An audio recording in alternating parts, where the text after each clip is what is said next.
Olunaku lw'eggulo wabaddewo akanyolagano mu Paalamenti ng'ababaka bakubaganya ebirowoozo ku bbago ly'emmwanyi ery'okuggyawo ekitongole ky'emmwanyi ki Uganda Coffee Development Authority, ababaka naddala ab'oludda oluvuganya kye baabadde bawakanya.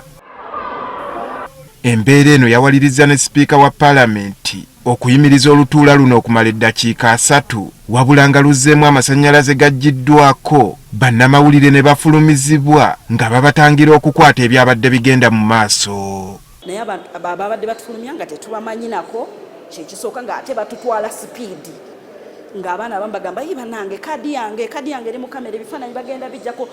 Nze omu ku bantu abasangiddwa wabweru nga nfulumyemu before that scenario, nabadde ndi ku ssimu abasajja ne bajja ne bankava bukabi ne bangamba gwe okola ki wano tumanyi nti olina kubeera.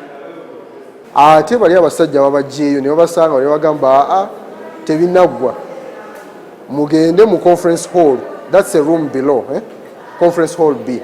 Kati batuuseeyo nga balowooza maybe byakupowa bupoyi ne babagamba temuva wano. Of course kuba kunyigirizibwa mu situation nga omuntu aweebwa ekibonerezo ku kintu kyataakoze, kubanga okumuteeka eri wansi nga kyalina kyokka yessimu kamera tagiyina ng'ate mukama we yamutumye mawulire, oba oliawo ekintu ekyo kikalubamu. Kuba munnamawulire engeri gye yakwatiddwamu teyabadde nnungi, naddala ababyokwerinda abazze ne bafulumya bannamawulire nga nabo balaba nti kyabadde tekyetaagisa, naye communication gap yabaddewo yatulowooza nti yavuddeko obuzibu.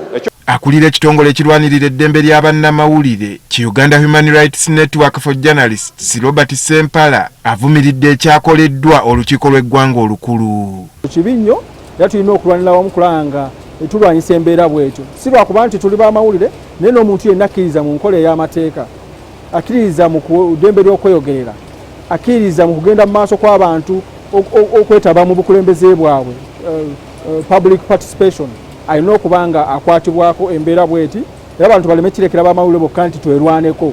Ono agamba guno si gwe mulundi ogusoose bannamawulire okuyisibwamu amaaso. Ekyo kyennyamiza nnyo era tusuubira nti kaweefube ono alina okukozesebwa okubazuukusa bwe baba beebaseemu babage nti bebakidde mu kkubo bajja batomera, era ffe tulina okubasongako tubanokoleyo bonna abasirise. Buli bwe tutulugunyizibwa ne batuyita ne tutula nabo ne twogerako kamu kabi ne tukita baba bagenda kuddamu era babikole, naye kekana akadde ke twandisuubidde nti waawo tufuneyo bannamateeka battaputire butya bwe tusobola okwedifendinga mu kooti, paliamenti gitwale mu kooti nga bannamawulire.